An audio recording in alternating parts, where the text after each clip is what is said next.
Bonjour à tous. Bonjour à tous. Alors, on va faire déjà un petit test. Est-ce que vous pouvez nous dire dans le chat si vous nous entendez? Est-ce que vous pouvez aussi nous dire si vous voyez bien l'écran? Ok, oui, super. Bon, je vois des noms familiers, d'autres qu'on connaît un petit peu moins. Dites-nous si vous souhaitez, dites-nous de quelle partie d'Europe, de France, d'Espagne vous nous écrivez, voir si on va faire un webinaire international.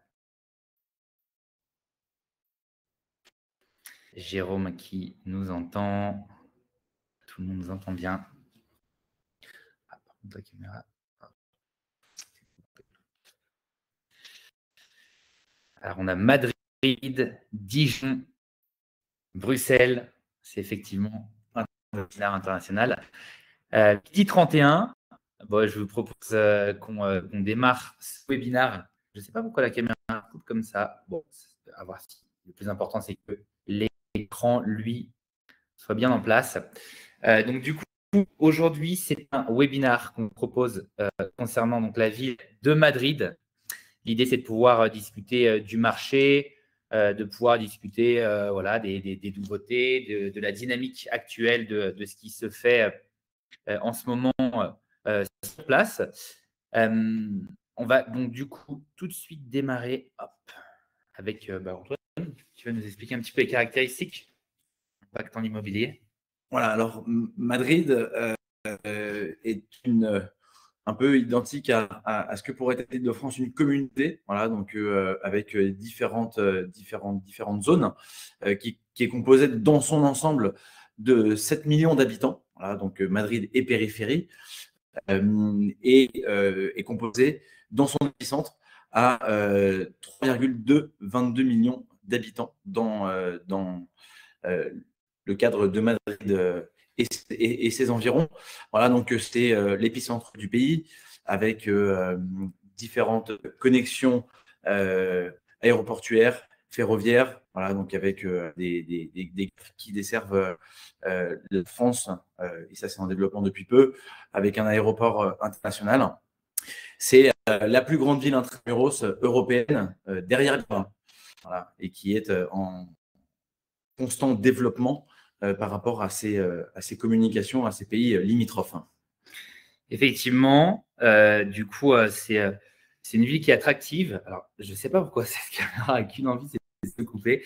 C'est effectivement une ville qui est très attractive. C'est une ville qui relie n'importe quelle partie d'Espagne très, très rapidement. On a Malaga en 2h35, Barcelone en 2h30. On peut rejoindre le nord, le sud, l'est, l'ouest de manière vraiment c'est très facile. C'est beaucoup plus facile d'ailleurs que certaines zones. Je sais que par exemple, rejoindre Barcelone depuis Alicante, c'est très, très compliqué, alors que pourtant, à vol d'oiseau, ils sont plus proches. On va laisser la vidéo.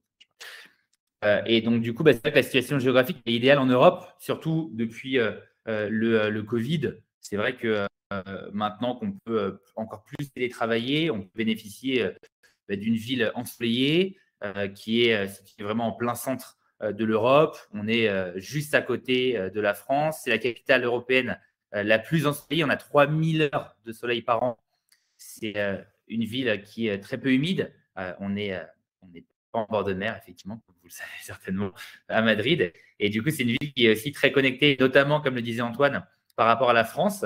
Alors, c'est vrai que souvent, la première destination, c'est Barcelone. Et depuis Barcelone, on rejoint à peu près n'importe quelle partie de la France. Et il se trouve que depuis peu, on a désormais un direct qui va à Marseille. Alors, voilà, ça prend un petit peu de temps. Hein. Je crois que si je ne dis pas de bêtises, c'est entre 7 et 8 heures. Mais l'avantage, c'est qu'on n'a pas besoin d'arriver à un aéroport qui est situé à 40-45 minutes de la ville. On part de Madrid centre, on arrive en plein Marseille, gare Saint-Charles, si je ne dis pas de bêtises. Et donc, du coup, c'est vrai que la ville est en train de se connecter de plus en plus. Ouais, sachant que en termes de connexion à Marseille, pour donner un exemple, c'est 1h20 d'avion et l'aéroport international de Barajas, il est à 15 minutes du centre de Madrid, donc c'est vraiment très, très facile de se déplacer dans toutes les zones de France. Donc Madrid, une ville business, 60, je vois pas bien la slide, 60% d'investissements sont des investissements professionnels.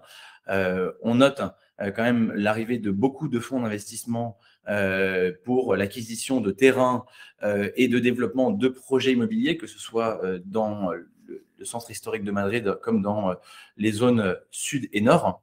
C'est également une ville étudiante en plein développement, puisque aujourd'hui, Madrid compte 6 universités publiques et 12 privées, voilà, avec des écoles internationales également, avec l'IE et l'Instituto de Empresa, qui serait un peu l'équivalent de nos grandes écoles françaises, voilà, et qui attire toujours plus d'étudiants français, francophones, mais aussi d'Amérique du Sud. Au niveau économique, Madrid représente la plus grosse part du PIB espagnol entre toutes les différentes communautés et étant la capitale, c'est donc un centre névralgique, c'est une synergie sur tous les secteurs d'activité. Effectivement, c'est-à-dire qu'en fait, 70% des investissements étrangers qui arrivent désormais en Espagne sont pour Madrid. Et pourquoi ça? Faut savoir déjà que en fait, cette comunidad est extrêmement bien gérée. On a du coup une présidente qui s'appelle Isabel Díaz Ayuso qui participe grandement à cela. Alors, de quelle manière? Déjà, elle met beaucoup d'avantages fiscaux en place. Elle encourage énormément les investisseurs qui bénéficient d'une fiscalité très avantageuse. Il faut savoir que l'impôt sur la transmission de patrimoine, donc, ce qui serait finalement en France équivalent des frais de notaire quand vous achetez à Madrid, c'est bien plus faible que dans le reste de l'Espagne. Par exemple, la plupart du temps sur les côtes, à Valence, à Barcelone, on se retrouve à payer 10% du montant du bien en tant qu'impôt. À Madrid, c'est seulement 6%. À côté de ça, on a bien évidemment du coup la sécurité de la capitale. Vous savez que vous achetez dans un endroit qui ne va que prendre de la valeur dans les années qui viennent. Voilà, si Apple décide de s'en aller de Madrid et qu'ils avaient une tour de 50 étages, vous savez que le lendemain, c'est Microsoft ou Nvidia qui a repris la tour. Donc, à ce niveau-là, c'est une sécurité totale. Vous avez une superbe rentabilité locative à Madrid et surtout, si on fait la comparaison avec la capitale la plus proche, si on prend Paris, on va être à 2 ou 3 fois la rentabilité qu'on peut avoir. Et en fait, tout ça, qu'est-ce que ça a produit, notamment sur l'année 2023? On a eu 15% des 600 000 transactions immobilières espagnoles qui ont été à Madrid. Et donc, du coup, à l'intérieur de ces transactions, on retrouve pas mal d'étrangers. Donc, certains d'entre vous, d'ailleurs, sur ce webinaire, qui ont acheté en Espagne. On a 15% du coup des transactions qui sont réalisées du coup par des non-espagnols. Sachant qu'en termes de répartition, les investissements des Français en Espagne représentent à peu près 7% des transactions dans leur globalité. C'est ça. Avec le Sud, Madrid également et Barcelone. Donc, la présence française est assez appuyée, on va dire. Assez appuyée, ouais, effectivement. Dans le Sud, il y a beaucoup d'anglais, beaucoup d'allemands, mais c'est vrai qu'effectivement, à Madrid, on y reviendra, mais c'est vrai qu'à Madrid, on a pas mal de Français. On a même des quartiers quasiment qui sont des quartiers dédiés aux Français. Alors, parlons des prix. Je suppose que ça vous intéresse. C'est le nerf de la guerre et si vous êtes là, c'est pour aussi discuter montant. Prix à l'achat. Le prix à l'achat, à fin 2023, connaissait donc une moyenne de 4 335 € du mètre carré. À noter que, il faut apporter une pondération sur ce prix moyen du mètre carré. Il est bien évidemment possible d'acquérir des biens pour moins que ça. Il est également possible d'acquérir des biens pour beaucoup plus que ça, parce que la notoriété croissante de Madrid aujourd'hui fait que certains quartiers atteignent des prix parisiens, à ce qui était un pari à l'époque et qui aujourd'hui est devenu réalité. Notamment par rapport à l'arrivée de nombreux investisseurs d'Amérique du Sud, mais aussi de fonds d'investissement français qui viennent s'insérer dans ce marché-là. Les prix progressent de 5%, 5,3% depuis le début de l'année. Voilà, donc à la suite du Covid, il y avait une tendance à l'attente pour voir si les prix allaient baisser et ils n'ont pas baissé. Voilà, depuis près de 15 ans, certaines zones ont pris jusqu'à 75% de valeur du prix au mètre carré. Donc c'est un marché qui croît de façon véritablement exponentielle. Donc de 10,2% sur les 12 derniers mois year to date. Aujourd'hui, la plus petite progression, c'est dans le quartier de San Blas, qui est à hauteur de 3,2%, et la plus grosse progression, qui est le centre. Alors, savoir que le centre recoupe différents quartiers, à la différence, par exemple, de ce que peut être Paris. Ici, il y a différents quartiers principaux. Donc, il y a Salamanca, il peut y avoir Chambéry, il peut y avoir le centre. Et le centre est divisé en différents sous-quartiers. Voilà, donc la Puerta del Sol, la Plaza Mayor, le barrio de las Cortes, là où il y a le musée du Prado. Et donc, ce quartier-là, par exemple, qui connaît une demande extrêmement forte, a augmenté de 17,1%. Voilà. Je vous parlais il y a quelques instants du barrio de Salamanca. Alors, le barrio de Salamanca, aujourd'hui, c'est ce que c'est l'équivalent du 6e ou du 7e à Paris. Voilà, donc avec des prix qui peuvent atteindre jusqu'à 15 ou 16 000 euros du mètre carré, avec une croissance de 13,7%. Et dans une proportion, on va dire, un petit peu plus ouverte, à des profils d'acquéreurs différents, Ponte de Vallecas à hauteur de 11,6%. Je ne sais pas si vous vous rendez compte, mais une moyenne de 4 335 euros du mètre carré, ça laisse une marge phénoménale devant nous.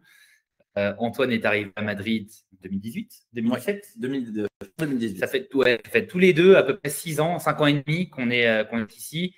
Et voilà, je pense que 90% des personnes depuis 5 ans nous disent oui, j'attends une baisse, ça va arriver. C'est ce qu'on attend, c'est ce qu'on entend la plupart du temps dans l'immobilier, des personnes qui se disent voilà, moi, à mon avis, je sens les choses, il va y avoir un crash, ça va se passer et je vais pouvoir faire la bonne affaire. Si aujourd'hui, il y avait un crash qui faisait perdre 20% à l'immobilier espagnol en l'espace de 3-4 mois, imaginez que les personnes qui ont acheté il y a 2-3 ans seraient toujours en ultra positif. Et du coup, c'est vraiment ce qu'on répète le plus souvent, c'est que si on dézoome un petit peu sur ces coûts, on se rend compte que acheter de l'immobilier, c'est souvent un très bon plan parce que du coup, c'est un très bon rempart, notamment à l'inflation.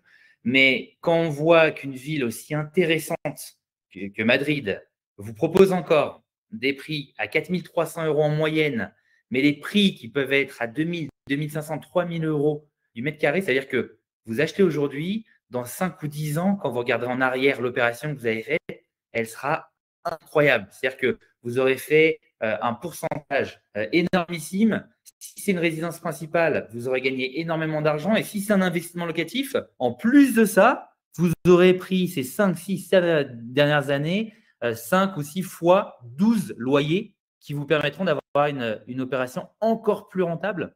Donc, on est vraiment à l'aube de quelque chose de grand et acheter aujourd'hui, c'est la garantie d'avoir un investissement qui soit extrêmement bon. Et je ne parle même pas des personnes qui regardent aujourd'hui ce webinaire et qui ont acheté il y a 1 an, 2 ans, 3 ans avec nous, qui aujourd'hui peuvent regarder les chiffres et ont déjà réalisé une progression exceptionnelle. Prix à la location, c'est la même chose. C'est-à-dire qu'aujourd'hui, on parlait des rentabilités. On a 21 quartiers à Madrid. Alors, quand on parle de Madrid, voilà, ça va vraiment jusqu'à l'extrême nord, l'extrême sud. On a eu 16,8% de hausse en moyenne sur 1 an. La moyenne aujourd'hui, elle est à 18,9 euros par mètre carré. La plus forte progression, c'est le quartier Latina. Alors, pour ceux qui connaissent un petit peu Madrid, on ne parle pas du métro, Latina. On parle du quartier qui est juste en dessous de la M30, donc l'équivalent périphérique parisien. En dessous du Palais Royal. exactement, en dessous du Palais Royal. Et là, on est à plus 22,5% d'augmentation. Le mètre carré dans cette zone peut se négocier aux alentours de 2000, 2500 euros du mètre. Quand aujourd'hui, vous avez une colocation de 2, 3, 4 chambres dans ce quartier, et surtout si on parle… Alors, vous disiez notamment, par exemple, Bruxelles. Je connais un petit peu le marché à Bruxelles. Si on parle aux Parisiens qui nous écoutent, alors Dijon, je ne sais pas, je pense que les prix sont un peu plus intéressants, mais en imaginant qu'on est dans une capitale, et comme on le disait, une capitale qui est peut-être la capitale aujourd'hui la plus intéressante d'Europe par rapport au temps, par rapport aux possibilités, par rapport aux années à venir, imaginez que dans un quartier, on puisse faire 22,5% d'augmentation. Le plus faible, c'était 7,7%. Et voilà, aujourd'hui, avec l'inflation qu'on a, avec l'augmentation des prix, on va certainement vivre une année 2024 identique, certainement vivre une année 2025 et certainement vivre une année 2026 identique. Donc, ceux qui ont acheté il y a quelques mois, félicitations à vous, vous avez fait une super opération. Et puis, pour les retardataires, il faut monter dans le train parce que le train, il continue à avancer et il ne va pas s'arrêter sur le quai. Donc, il faut monter dedans aussi vite que possible. Conseil d'amis. Sachant que les loyers continuent à augmenter de 2% tous les ans. C'est ça.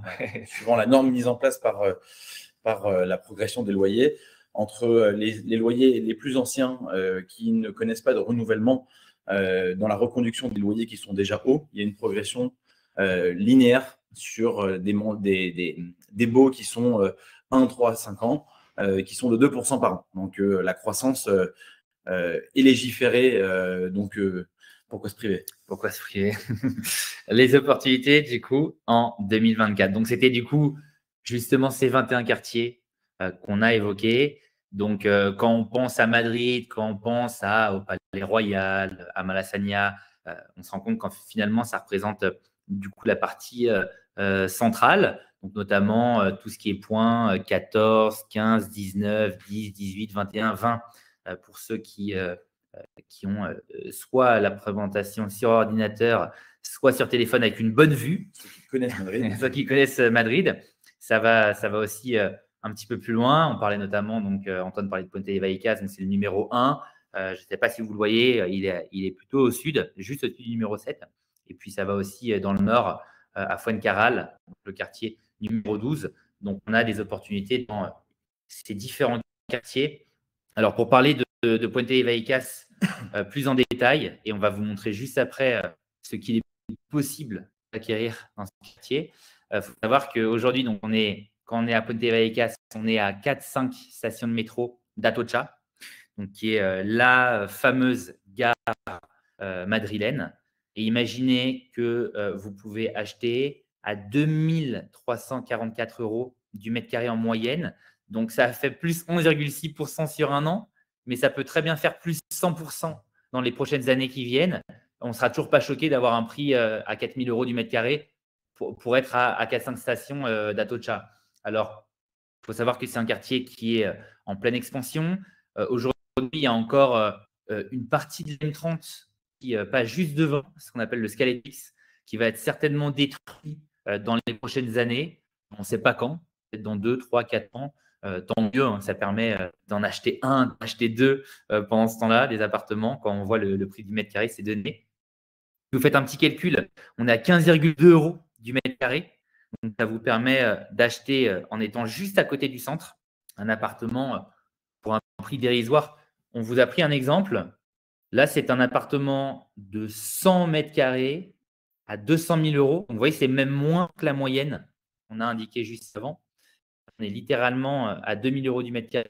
Alors, il faut savoir qu'en plus de ça, quand on est en Espagne, on a des prix qui peuvent être négociés. Quand on passe par nos services, on est souvent en contact en plus avec la majeure partie des agents immobiliers, des différentes agences. Donc, on sait aussi quand, par exemple, il y a un héritage, quand ce sont des personnes qui ont des petites dettes, qui sont pressées de vendre leurs biens. Donc, ça nous donne encore plus de pouvoir pour vous faire la meilleure négociation possible.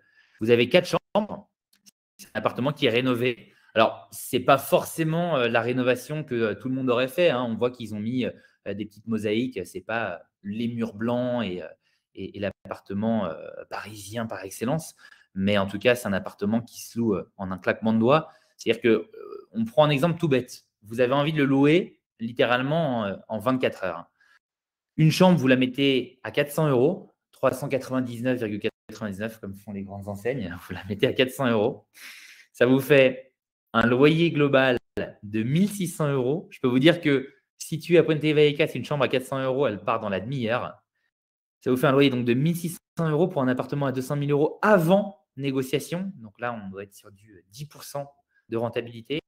Vous êtes à proximité de tous les commerces. Vous avez justement donc les transports publics, les lignes de bus, le métro. Vous avez la ligne 1, du coup, celle qui amène à Atocha. Mais celle qui amène à Atocha, elle vous amène aussi sur Bravo Murillo. Elle fait vraiment Madrid. Elle fait Grand Via. Elle fait Cuatro Caminos. Elle dessert Madrid dans sa longitude, quoi, dans son ensemble. C'est ça. Donc, ça va vraiment du sud jusqu'au nord. Donc, c'est une première possibilité.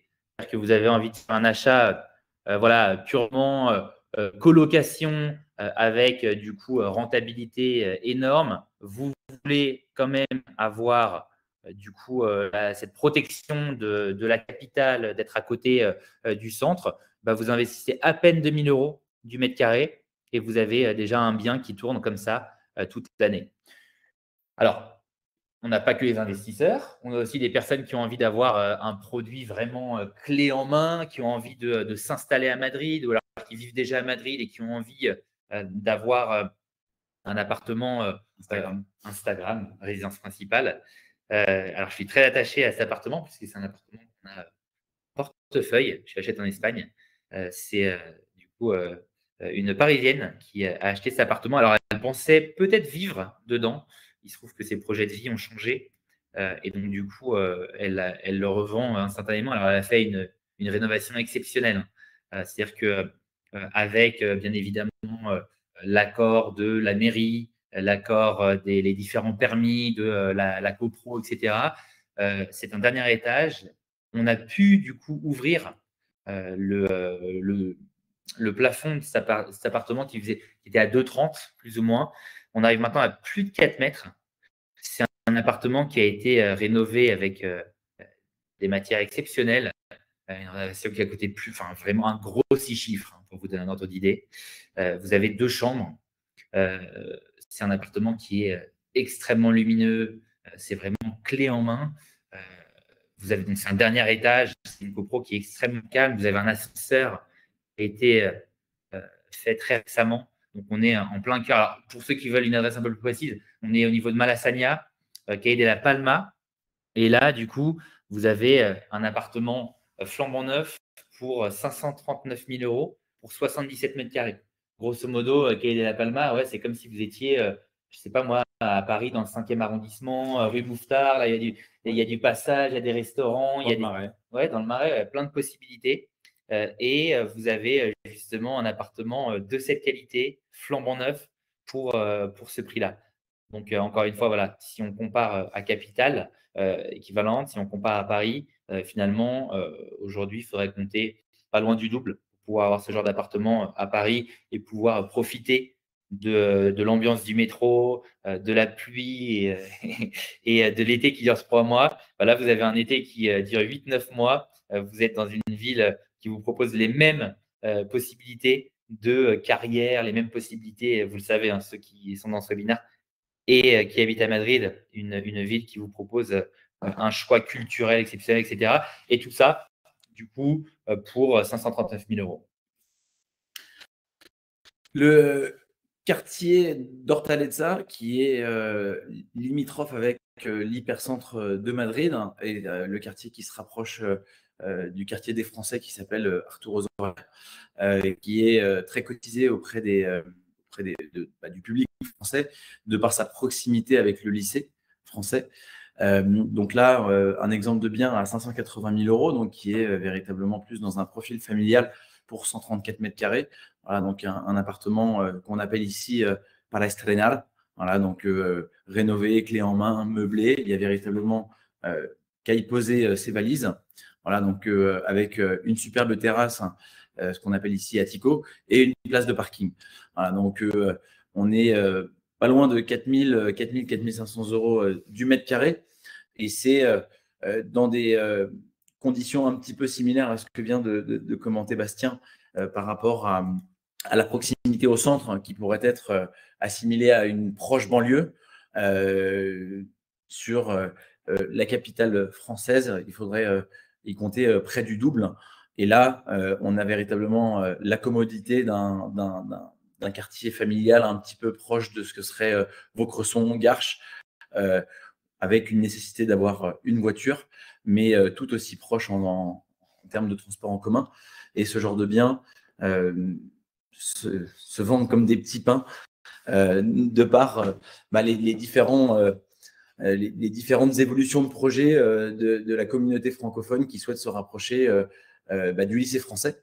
Et donc, pour 580 000 euros, vous avez la possibilité d'obtenir un bien, le pack complet, donc rénové, terrasse et parking. Vous avez également, dans les quartiers les plus dynamiques, le premier était celui mentionné par Bastien, vous avez le quartier de Cuatro Caminos et Tetuán. Alors, il faut savoir que Tetuán, c'est la partie nord de Madrid. C'est le quartier le plus dynamique sur la seconde main et sur la promotion. Vous avez de manière constante entre 10 et 15 projets de construction sortis de terre et de réfection d'immeubles déjà existants. Voilà, donc c'est un quartier dans lequel vous pouvez acquérir entre 3 500 et 4 500 euros du mètre carré à rénover, sachant que derrière, on n'a pas mentionné le fait que la rénovation était proportionnellement moins chère ici en Espagne aussi qu'elle pouvait être en France sur des matériaux qui seraient semblables. Aujourd'hui, ce quartier de Tetuán, c'est le quartier, c'est la bombe de demain, puisque le plan d'urbanisme dans cette zone-là, qui est bordée par la station de Chamartín, voilà, qui est la seconde gare principale de Madrid, se situe à côté de l'IE. Donc, tous les biens compris entre la Plaza Castilla et Cuatro Caminos sont très, très demandés par les étudiants, par les étrangers, que ce soit sur de l'investissement locatif et sur de la résidence principale pour son prix au mètre carré. Voilà, aujourd'hui, à 4 000 euros du mètre carré, vous avez la possibilité d'avoir un appartement d'une chambre rénovée proche de tout commerce, proche de tout transport et desservi par tout ce qui est bus, métro, et avec des perspectives de croissance à court, moyen et long terme extraordinaires. Vous avez également des entreprises comme AXA, voilà, qui s'associent au gouvernement espagnol et à la Communauté de Madrid pour la construction d'immeubles du côté de Paseo de la Dirección, voilà, avec un véritable dynamisme au niveau de la construction. Donc, comme vous l'avez compris, des possibilités pour absolument tous les profils, tous les budgets. On va vous expliquer maintenant en 2 mots pourquoi se faire accompagner en Espagne. Nouria, merci pour ce message. Alors, on va juste après répondre aux différentes questions, notamment un peu locatif, etc. C'est très intéressant, ce genre de questions. Donc, commencez potentiellement à penser à vos questions, commencez à écrire. On va récupérer la liste et y répondre un par un. Alors, pourquoi se faire accompagner en Espagne? Déjà, il faut savoir qu'aujourd'hui, acheter en Espagne, ce n'est pas du tout la même approche qu'acheter en France. C'est-à-dire que l'exemple numéro 1, c'est que le notaire espagnol n'est pas là pour protéger l'acheteur. Il est simplement là pour enregistrer le nom de l'acheteur auprès du registre des propriétés. C'est-à-dire qu'aujourd'hui, il n'est pas là pour protéger des dettes, des vices. Si aujourd'hui, vous avez un ravalement de façade qui est prévu pour dans 6 mois, personne n'est dans l'obligation de vous le dire. Et notamment sur le compromis en Espagne, on indique bien que vous achetez non pas un nombre de mètres carrés, non pas un appartement avec telle ou telle caractéristique, mais simplement ce que vous avez vu. Ils indiquent, voilà, vous achetez en l'état. Exactement, en l'état. Vous connaissez l'état du bien. Et donc, du coup, aujourd'hui, si vous voulez déjà, dans un premier temps, trouver le bien idéal, l'idée, c'est d'être plus rapide que les autres. Comment? En ayant des personnes qui sont sur place, spécialisées, du coup, dans l'achat de biens, Nous, on peut se rendre du coup sur place 20 minutes après que le bien soit sorti. Donc, le but, c'est de pouvoir déjà distancer la potentielle concurrence.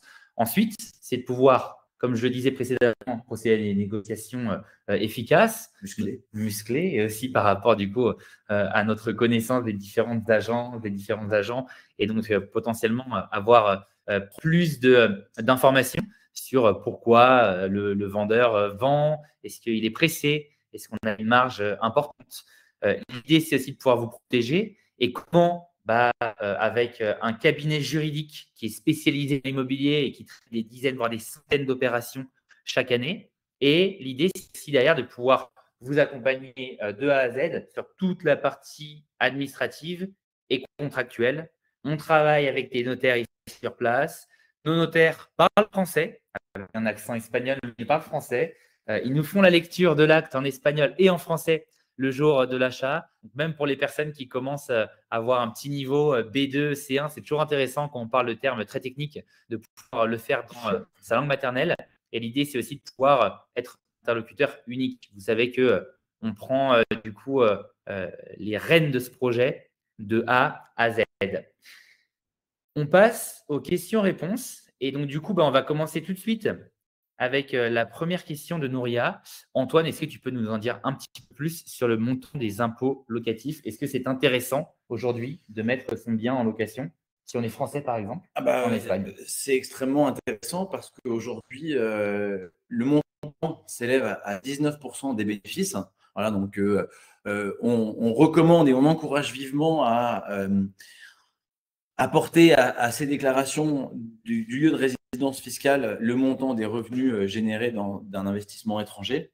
Voilà, donc aujourd'hui, si on prend l'exemple d'un appartement qui vous génère 10 000 euros de revenus et qui vous génère 2 000 euros de coûts, vous devez intégrer ces 8 000 euros et à ces 8 000 euros, vous ne payez que 19% d'impôt sur ces 8 000 euros. Voilà. Exactement. Donc, vous n'allez pas payer plus que ça. C'est un montant établi qui n'est pas proportionnel au montant des revenus locatifs dont vous disposez. Et ça, effectivement, c'est ce qu'on appelle une bonification.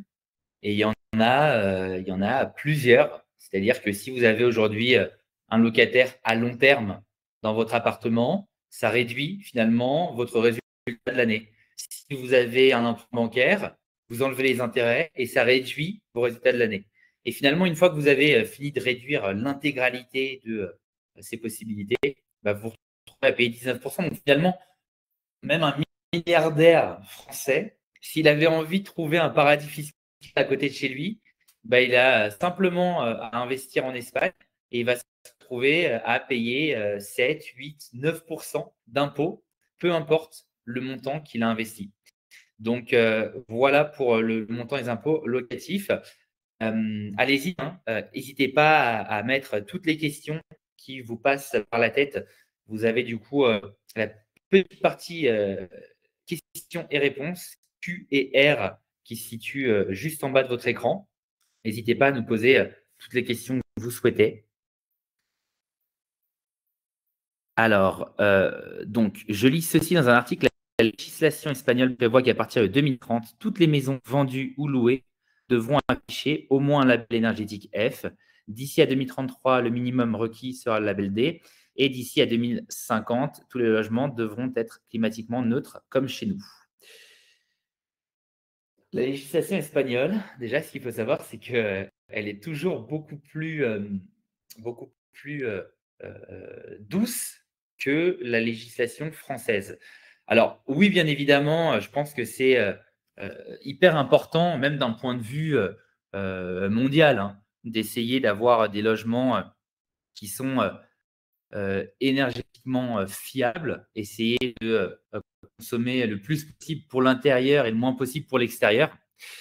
Maintenant, effectivement, il nous reste, à partir de cet article, alors je vous dis honnêtement, cet article-là, il y en a des dizaines, des centaines qui passent et qui se contredisent. Si on suit précisément cet article, il faut savoir que du coup, ça nous laisse potentiellement 6-7 ans. Il faut savoir que à ce niveau-là, la Comunidad de Madrid, elle fait déjà énormément pour les copros. Par exemple, elle finance très régulièrement les travaux des façades, les travaux des ascenseurs, s'il y a des personnes âgées dans l'édifice, etc. Donc, cette législation-là, moi, personnellement, vivant en Espagne, elle me fait vraiment beaucoup moins peur que la législation française. On a 6 années devant nous pour s'y préparer et en tout cas, du coup, avoir un logement F, ce sera vraiment pas compliqué. D non plus, et on verra si en 2050, on a encore 2 semaines déjà, je vois, et on verra à ce moment-là, dans 25 ans, ce qu'ils voudront qu'on mette en place.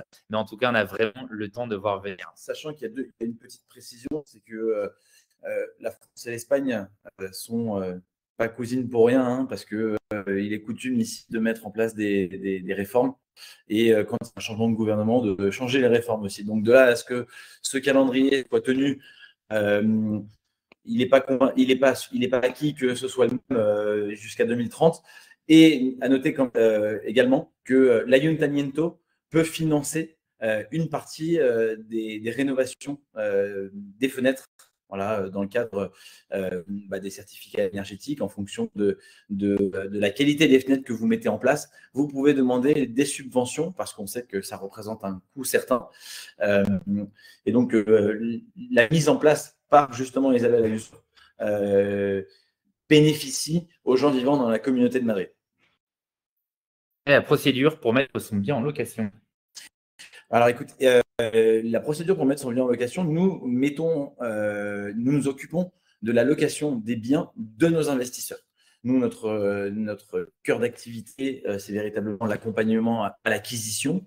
Et il s'agit de travailler avec un partenaire qui nous accompagne dans ces procédures-là. Et on peut s'occupe également de cette mise en location. Tout à fait, sachant que la procédure est finalement assez traditionnelle, hein, mettre des annonces sur un portail, avoir un contrat qui soit solide. Si la question ensuite vient de est-ce qu'il est possible un jour d'avoir un squat, ce genre de choses, voilà, partir du principe que la procédure est finalement assez similaire à la France, mais la différence, c'est qu'en fait, finalement, en Espagne, c'est toujours un petit peu plus simple qu'en France. On parle de location longue durée, location courte durée.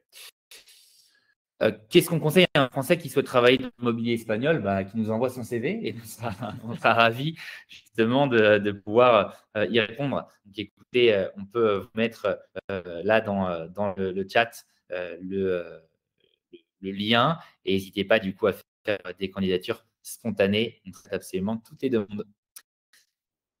La rentabilité moyenne à Madrid?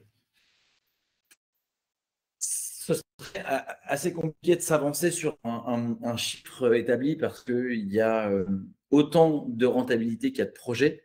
Voilà. Aujourd'hui, le marché madrilène, il est ouvert à un profil extrêmement ample d'investisseurs. Voilà, on sait qu'on peut acquérir à partir de 2 500 € sur de la rentabilité locative jusqu'à 15, 16, jusqu'à 20 000 € sur de la résidence principale. Tout dépend de la qualité de la rénovation, du métrage carré.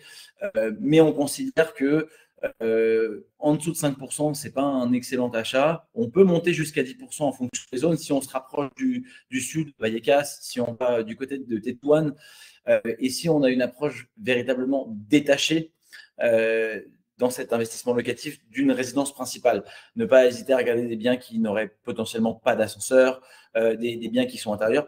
On est toujours force de proposition sur les meilleurs biens sur le marché. C'est notamment pour ça qu'on est là. Mais on peut tabler entre 5 et 10%. Entre 5 et 10, effectivement, ça serait un bon chiffre. Les meilleurs coûts qu'on a trouvés pour nos clients, alors c'est vrai que c'est une question un petit peu large parce que le meilleur coût de Monsieur A n'est pas le meilleur coût de Madame B. On a des investisseurs, on a des résidences principales, on a des achats de parents pour enfants, etc.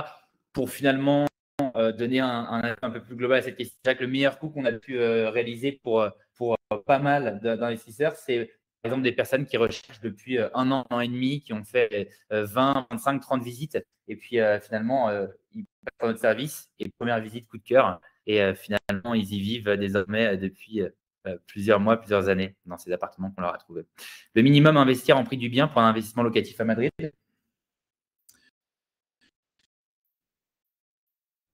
On considère que pour avoir quelque chose qui corresponde à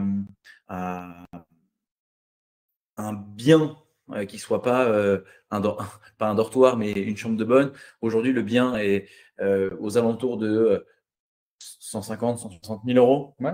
pour avoir un appartement de 35 à 40 mètres carrés. Après, tout dépend des zones parce que vous pouvez trouver des intérieurs en étage bas, pas de rez-de-chaussée, hein, mais des intérieurs en étage bas à 160 000 euros dans une zone un peu plus centrale. Et acquérir des biens aux alentours de 160 000 euros en extérieur, en étage élevé, dans des zones périphériques. Tout à fait. Et quand on parle de mètre carré, bien évidemment, on parle de mètre carré espagnol, donc de mètre carré construit. Est-ce que la location touristique est toujours possible? Quelles sont les conditions? C'est possible, oui, toujours, d'avoir un logement, notamment par exemple en Airbnb. Il faut savoir que c'est comme une entreprise qui a des procès dans plein de villes différentes d'Europe et une législation qui change sans cesse. Actuellement, à l'heure où on parle, si vous voulez avoir une location touristique dans Madrid, l'idéal, c'est d'avoir un appartement en rez-de-chaussée avec une porte indépendante. Comme ça, au moins, personne de la copro peut vous dire quoi que ce soit. Vous avez votre bien avec une entrée séparée. Et l'idéal, c'est de monter un dossier auprès de la mairie avec un architecte. Vous faites un dossier pour demander une licence. Souvent, ça prend du temps. Ça peut prendre 12, 18, 24 mois avant de recevoir une réponse. Donc, ce que font 99,2% des personnes à Madrid, c'est soit loué sans licence. Vous avez bien entendu, 99,2% des appartements sont loués soit sans licence, soit avec un dossier qui a été déposé il y a X mois et dont ils n'ont toujours pas reçu de réponse. Donc, du coup, s'ils ont la moindre demande, ils montrent qu'ils ont déposé le dossier et c'est amplement suffisant. Combien de temps prendrait un projet d'achat d'investissement locatif, compromis, procédure avec le notaire, à partir du moment où on a trouvé le bien, par exemple?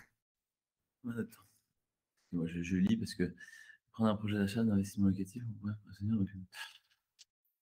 on considère que une durée d'à peu près 2 mois en fonction de si il y a une nécessité d'accompagnement bancaire. Voilà. 2 mois pour aller chez le notaire, c'est une moyenne dans l'équivalent de ce qu'est la promesse de vente, le contrato de arras penitenciales à Madrid. Il est stipulé un délai entre la signature et la signature de la promesse de vente et la signature notariale entre 60 et 90 jours, en fonction de si on a déjà un dossier de préapprobation ou si la démarche est assez verte. C'est une démarche qui est assez récente et vous êtes tombé sur le bien que vous cherchiez. Ça peut s'étendre à 90 jours. Au même titre que si vous êtes liquide et que vous pouvez financer sans une banque le bien que vous avez trouvé, vous pouvez aller chez le notaire en 15 jours, 3 semaines. Ouais, donc 10 jours, même si 10 jours. Si le notaire nous aide, comment fait-on pour avoir tout ce qui concerne le bien en question, travaux, dettes, problèmes, etc. Et ben, du coup, si le notaire ne vous aide pas, il faut passer par un service comme le nôtre. C'est ce qu'on propose au quotidien, accompagner justement dans le process de A à Z sans avoir l'aide du notaire français. Donc, du coup, on passe par des professionnels. Pourriez-vous nous indiquer si les travaux de rénovation peuvent tarder dans le temps avec l'obtention des permis dans la capitale? Temps moyen d'obtention des licences. Mille merci pour votre réponse et belle journée. Le temps des travaux, il est proportionnel à la taille de l'appartement que vous souhaitez rénover. En général, le constructeur par lequel vous passez s'occupe de ça pour vous. Ça fait partie des honoraires que vous lui réglez dans le cadre de la rénovation.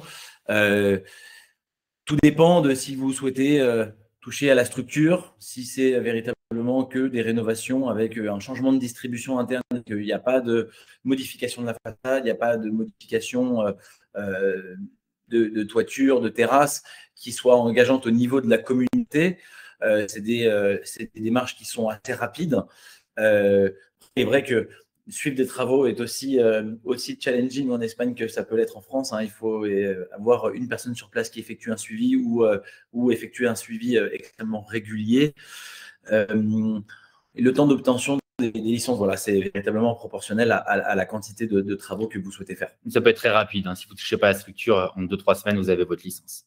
Est-ce qu'il est facile d'obtenir un crédit bancaire? À combien sont les taux en ce moment? Est-ce que vous aidez sur cette partie aussi? Alors, c'est facile à partir du moment où vous avez de l'apport. Il faut savoir que, grosso modo, si vous habitez en France, que vous souhaitez acheter en Espagne eh ben, vous ne serez pas financé à plus de 70%. Mais si vous avez ces 30%, si vous avez en plus de ça 10 à 15% pour tout ce qui est frais de notaire, honoraires des professionnels qui les accompagnent, etc. Alors oui, il est facile d'obtenir un crédit bancaire. Il faut que vous soyez employé, hein, il faut que vous ayez des conditions voilà, avantageuses. Hein. Une personne qui est au chômage, c'est plus compliqué. Mais à partir du moment où vous êtes en CDI et que vous avez l'apport, c'est très facile. Aujourd'hui, les taux tournent aux alentours de 3% sur du fixe. Et on aide effectivement sur cette partie. On a mis en place depuis quelques mois un service de courtage qui est basé à Barcelone et qui fait un travail exceptionnel.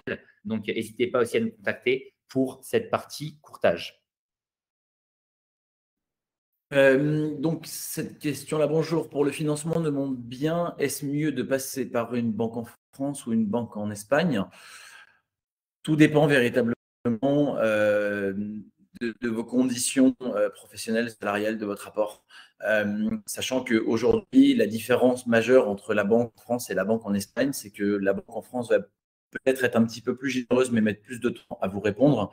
Et la banque en Espagne va mettre un petit peu moins de temps à vous répondre, ce qui peut être un point fort dans la nécessité de réaction, la réactivité pour donner une réponse à un appartement, mais elle va vous financer un petit peu moins que la banque française. Sachant que la banque en Espagne passe par un système qui est la taxation. Voilà, et la taxation, c'est envoyer un expert qui se base sur un ensemble de caractéristiques et qui va indiquer à la banque quel est le prix réel ou estimé de l'appartement. Et la banque espagnole vous financerait dans le cas d'une résidence principale à hauteur de 80, voire 85%, et dans le cas d'une résidence secondaire à hauteur de 65%. Exactement. Et du coup, effectivement, pour financer depuis la France, il faut rappeler qu'on a besoin d'une garantie, hein, de mettre un appartement en échange, de mettre un produit financier. Un produit financier. Donc, vous avez besoin, bien évidemment, de garantie. Les mètres carrés affichés sont souvent réels et non habitables, car incluent les parties communes, le garage, la terrasse. Effectivement, en Espagne, vous avez du coup, à l'intérieur de vos mètres carrés, vous pouvez avoir, comme vous le dites, terrasse, garage. Les mètres carrés, on peut avoir accès facilement. Nous, quand on part en visite, on a notamment un laser avec lequel on vous fait du coup des mesures très précises de chaque pièce. Et après, sur le cadastre espagnol, vous pouvez aussi voir du coup les différences. On a combien de parties communes, on a combien au niveau de la terrasse, etc. Donc, toutes ces informations sont disponibles.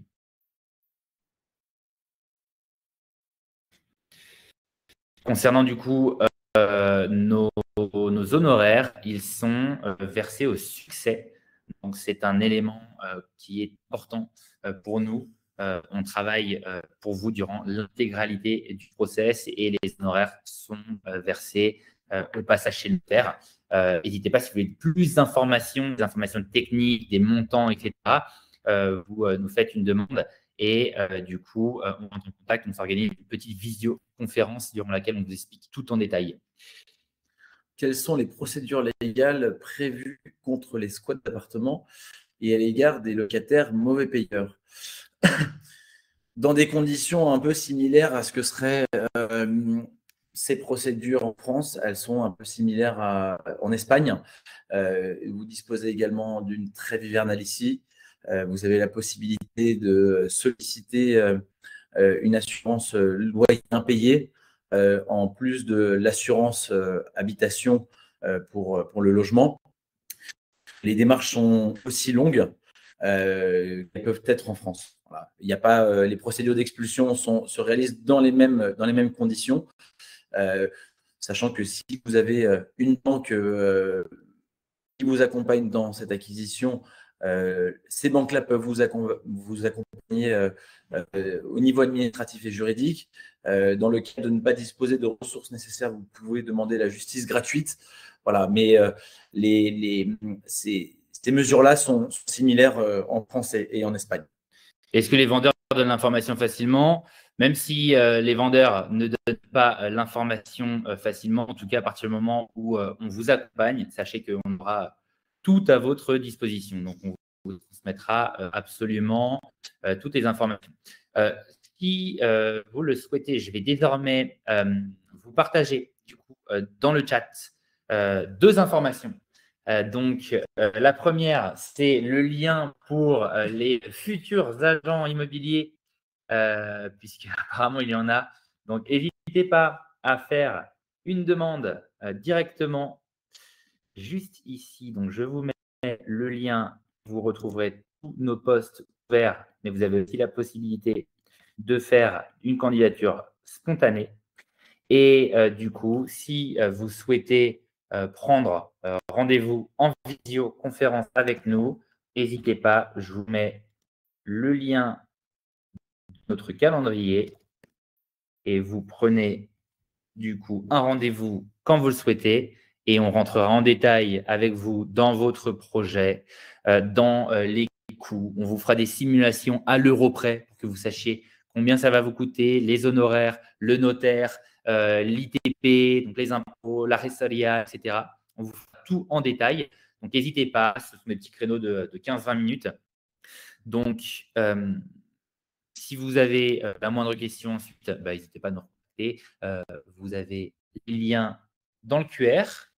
On va du coup s'arrêter là. J'espère que ça vous a plu. Et puis, on vous souhaite à tous une excellente journée. Les risques climatiques concernant l'immobilier à Madrid, alors j'en ai aucune idée. Il faut qu'on demande à Evelyne Delia qui va nous faire une réponse par rapport à ça. Mais voilà, sachez qu'en tout cas, quand on voit qu'il fait 10 degrés de plus à Séville et que c'est une ville qui est toujours extrêmement demandée, vous avez le temps de voir venir sur ces prochaines années. Bonne journée, belle journée à tous. Merci à tous. À très vite.